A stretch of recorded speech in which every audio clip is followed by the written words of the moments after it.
Olá, meus amores, tudo bem com vocês? Aqui é a professora Bia, sou professora do terceiro ano 1 do Grupo Escolar Municipal Raquel Figueiredo de Assis. Como havíamos combinado antes, esse mês vamos estar fazendo uma revisão da apostila do primeiro bimestre. Vamos dar continuidade hoje na apostila de matemática do primeiro volume, no capítulo 2, adição, subtração e comprimento, e no capítulo 3, trajetos e tabelas. Peguem os materiais, meus amores, e vamos lá!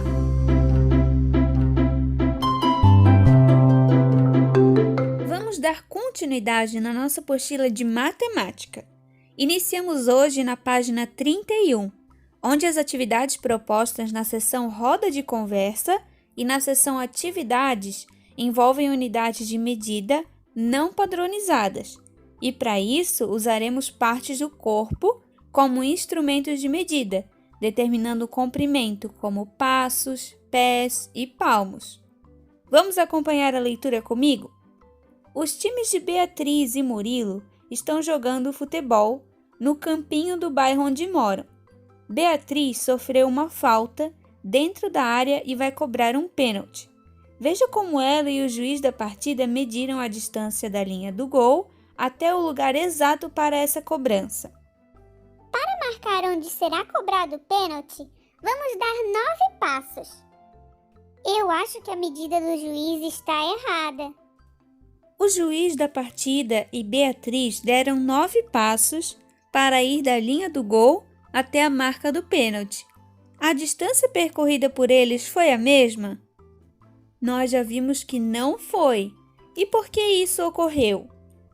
O tamanho dos passos de uma criança e o de um adulto são diferentes. Por isso, a quantidade de passos encontrada em uma medição também será diferente. Por isso que chamamos de unidades de medida não padronizadas, porque elas não têm um padrão, ou seja, nunca vai ser igual, pois as pessoas possuem passos, palmos e pés com tamanhos diferentes. Normalmente, adultos possuem mãos e pés maiores do que as crianças. Na página 32, temos uma investigação matemática que iremos mudar um pouquinho.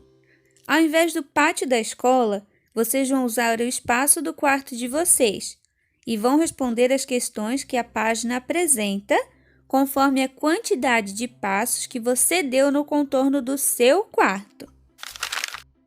Na página 33, vocês vão responder apenas a questão número 2, pois as outras questões precisam que a gente esteja na escola. Na página 34, temos algumas questões para serem respondidas conforme o que acabamos de estudar. Milímetro e centímetro. Estamos aprendendo sobre algumas unidades de medidas. Anteriormente, vimos unidades de medida não padronizadas. Agora, vamos conhecer as unidades de medida padronizadas. Para ajudá-los a compreender, vamos ver um vídeo produzido pelo canal Khan Academy. Nessa aula, nós vamos estudar medida de comprimento e seus instrumentos de medida. E desde a antiguidade, os povos criavam instrumentos para medir comprimentos. Naquela época, não existiam as unidades que nós temos hoje, ou seja, as unidades de medida que servem de padrão para medir algo. Então, uma unidade de medida é um padrão adotado para medir alguma coisa. Vamos pensar no seguinte exemplo. E aí eu acho que vai ficar claro. Eu tenho esse caderno aqui e eu quero medir ele. Eu vou começar medindo utilizando este lápis aqui. Se eu for colocando o lápis do lado do meu caderno, eu vou ter 1, 2 e 3 lápis, mais ou menos. Então, o meu caderno, ele tem a medida de 3 lápis. E se eu trocar a minha unidade de medida? Ou seja, em vez de eu utilizar este lápis aqui, eu utilizar este lápis colorido. Será que o meu caderno ainda vai medir 3 lápis? Vamos ver, deixa eu colocar ele aqui. Olha, 2 lápis coloridos mais ou menos, né? Então, se a minha unidade de medida for o lápis colorido, o meu caderno vai medir 2 lápis coloridos. O que eu quero dizer com isso é que cada um pode ter uma unidade de medida diferente. Por exemplo, você pode ter o lápis de um tamanho e o seu coleguinha pode ter o lápis de outro tamanho. Se vocês utilizarem os lápis para medir o caderno, cada um vai encontrar uma medida. Por isso, é importante ter uma unidade de medida padrão. E a medida padrão mais conhecida para comprimento é o metro, que nós escrevemos apenas como m. O metro é a unidade mais conhecida. E se nós pegarmos 1 metro, vamos dizer que aqui tenha 1 metro, e se nós dividirmos isso em 100 partes, sendo aqui a primeira parte e aqui a 100ª parte, cada pedacinho desse aqui nós chamamos de centímetro, que nós também podemos chamar de cm. Agora, eu vou pegar 1 centímetro aqui e vou ampliar. Então, se aqui nós tivermos 1 centímetro e dividirmos isso em 10 partes, cada partezinha dessa aqui nós vamos chamar de milímetro. Então, essa partezinha é o milímetro, que nós podemos escrever como mm. Agora, saiba uma coisa. Deixa eu só apagar isso aqui para nós termos mais espaço. Então, vamos dizer que eu coloque aqui 1 metro. Eu vou colocar aqui pequeno, somente para caber na minha tela. Isso aqui vale 1 metro. E eu vou colocando 1 metro do lado de 1 metro, do lado de 1 metro, 1000 vezes, mais ou menos assim. Então, daqui até aqui, nós temos 1000 metros. Então, uma outra unidade de medida que nós temos é o quilômetro. Então, toda vez que eu tiver 1000 metros, eu vou ter 1 quilômetro, ou simplesmente km. Essas são as principais unidades que utilizamos para medir algo em nosso mundo, ao nosso redor. São o que chamamos de unidade de medida padrão, ou seja, serve para mim, serve para você, serve para o seu coleguinha. Ou seja, todo mundo pode utilizar uma dessas unidades para medir os objetos. Isso porque são unidades padrão. E você conhece algum instrumento no qual você pode medir os objetos? Vamos pensar em alguns aqui. Provavelmente você já viu algum deles. Você já ouviu falar em uma fita métrica, não já? Geralmente, ela é utilizada para medir objetos não muito grandes. Por isso, ela é ideal para medir centímetro e metro. As fitas métricas geralmente têm entre 1 e 2 metros e tem a divisão em centímetros. Por isso, é ideal para medir centímetro e metro. Você também já ouviu falar em trena? Pois é, essa trena aqui tem 3 metros e é um dos principais instrumentos de medida em obras. Claro, existem trenas de diversos tamanhos, né? Essa nossa aqui que tem 3 metros. Ela é ideal para medir objetos maiores.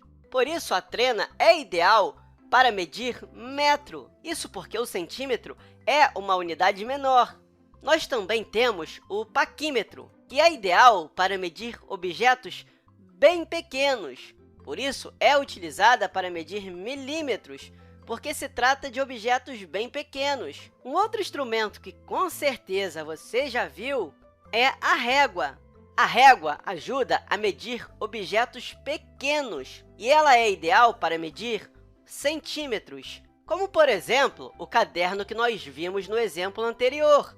Para determinar a sua medida, o ideal seria utilizar uma régua, porque com toda certeza é menor do que 1 metro E por isso, nós precisamos de uma unidade de medida menor, ou seja, o centímetro, e a régua costuma ter 30 centímetros. Por isso, seria ideal para medir o nosso caderno. E o interessante é que cada unidade de medida é ideal para cada medida de comprimento. Por exemplo, o milímetro serve para medirmos comprimentos muito pequenos, como, por exemplo, um parafuso, agulhas, alguns insetos, enfim, coisas muito pequenas. Já o centímetro serve para comprimentos pequenos, como uma caneta, um celular, caderno, entre outras coisas. Já o metro serve para medirmos comprimentos maiores, como uma parede, a altura de uma pessoa, a altura de um prédio, entre outras coisas. Já o quilômetro serve para comprimentos enormes e está ligado a grandes distâncias, como, por exemplo, a distância entre duas cidades ou a distância entre dois países. Enfim, para distâncias enormes, o mais apropriado é utilizar o quilômetro, porque pense comigo, se você quer calcular a distância da sua cidade até uma cidade vizinha, imagine se você fizer isso com uma régua. Quantas réguas você não teria que utilizar? Vamos acompanhar a leitura comigo agora, pessoal. Você já foi picado por uma abelha? Uma picada dessa costuma doer bastante. Mas você sabia que existem abelhas que não têm ferrão? As abelhas uruçu, que na língua indígena significa abelha grande, não têm ferrão, produzem muito mel e são consideradas abelhas mansas. A uruçu tem o abdômen escuro, com 5 listras claras. O comprimento das operárias tem de 10 a 12 milímetros. Observem na régua a seguir o comprimento de uma abelha uruçu. Essa abelha mede 10 milímetros ou 1 centímetro de comprimento. Hoje vamos ver sobre a régua, objeto que usamos muito no nosso dia a dia na escola. A régua é um instrumento de medida de comprimento e as unidades de medida são o centímetro e o milímetro. Conforme a imagem, vemos que em 1 centímetro há 10 milímetros. O símbolo do centímetro é o cm e o do milímetro é mm. Nas páginas 37, 38 e 39, temos algumas atividades referentes ao assunto que estudamos agora. Que direção você deve escolher? E em qual sentido você deve andar? Como ler uma tabela? Prepare-se para descobrir tudo isso e muito mais. Situações de localização de objetos ou de pessoas são comuns em nosso dia a dia. Para realizar a descrição e a representação por meio de esboços de trajetos, fazemos uso de setas que indicam a mudança de direção e sentido. É sobre esse assunto que vamos tratar no 3º capítulo da nossa apostila de matemática. Na seção Roda de Conversa, exploramos a movimentação de uma criança em um labirinto. O objetivo da situação proposta é descrever essa movimentação e também retomar as ideias de lateralidade. Em outros anos, vocês já estudaram sobre a lateralidade. Vamos relembrar um pouco? O vídeo que vamos ver é do canal Khan Academy. E aí, pessoal, tudo bem? Nessa aula, nós vamos falar a respeito da localização e da movimentação. Mas a localização é aonde está localizado algo ou alguém. Se eu te perguntar agora, aonde você está? Você vai dizer, eu estou em casa, ou eu estou na escola, enfim, você vai dizer que está em algum lugar, correto? Mas isso é porque você tem uma referência, ou seja, ou você tem um endereço, ou você tem algo ao seu redor que te localiza. E por isso, a localização ela depende de algo que chamamos de referencial. Então, quando eu falo para você, olhe para a direita ou para a esquerda, você deve ter um referencial de localização, ou melhor dizendo, algo que vai te ajudar a se localizar. Digamos que você esteja vindo por aqui, e essa é a sua casa. Qual é a movimentação que você tem que realizar até chegar a ela? Claro, você está olhando nessa direção, então você deve ir para frente mais uma vez, e aí você chega na sua casa. Ou seja, a movimentação aqui foi em frente. Agora eu vou apagar aqui e vou criar outra situação. Digamos agora que você veio da sua casa e você esteja bem aqui, e você está olhando para essa direção. Então, se você está olhando por aqui e o referencial é a rua, para chegar à sua casa, você tem que caminhar para esse lado, mais um pouquinho, e depois virar e caminhar para aqui. Então, se você está olhando por aqui e o referencial é a rua, você deve caminhar para frente e depois para a esquerda. Agora, digamos que em vez de você vir daqui, você está caminhando daqui, ou seja, você veio dessa direção da sua escola. Então, você vai para frente, e depois você tem que entrar na sua casa, correto? E o caminho para chegar em sua casa, dessa vez foi que você teve que andar 2 vezes para frente e depois teve que se virar para a direita para entrar em sua casa. Ou seja, tudo dependeu do referencial. E o referencial, nesse caso, é a rua. O que eu quero dizer é que se você está vindo por aqui, você está caminhando em um sentido da rua. E se você vem daqui, você está caminhando em outro sentido. Ou seja, a rua, a casa, elas serviram como referenciais. E pensando nisso, nós podemos praticar um pouco mais a respeito da movimentação. Isso porque você sabe qual é a sua direita e qual é a sua esquerda? Você sabia que o seu corpo ele é dividido em 2 lados, um lado direito e um lado esquerdo? Como você está olhando para a tela, o lado esquerdo é esse lado aqui, e o lado direito é esse outro. Mas lembra que eu disse que a localização e a movimentação dependem de um referencial? E se você fosse esse garotinho aqui? Qual seria a esquerda e qual seria a direita? Pense que você estaria virado para o outro lado, ou seja, ele está virado de frente para você. Isso significa que a esquerda dele é essa aqui e a direita é essa.